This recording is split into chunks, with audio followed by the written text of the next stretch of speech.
कर्पूरगौरं करुणावतारं संसारसारं भुजगेन्द्रहारं सदा वसन्तं विद्यारविन्दे भवं भवानी सहितं नमामि। मन्दारमाला कलितालकार्ये कपालमालाङ्कितसुन्दराय दिगम्बराय च दिगम्बराय नमः शिवाय च नमः शिवाय। कालिङ्गोटाङ्गण मंदिर चरण डोळ्यान पाहिन रूप तुझे त्रिने अलिंगिन आनंदे पूजिन भवे ओवाय नमणे नमः।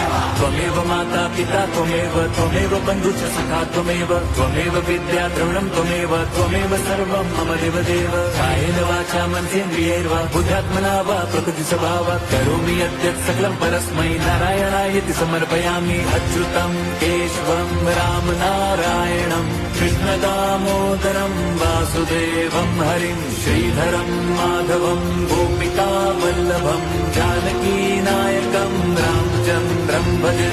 हरे राम राम राम हरे हरे हरे कृष्ण हरे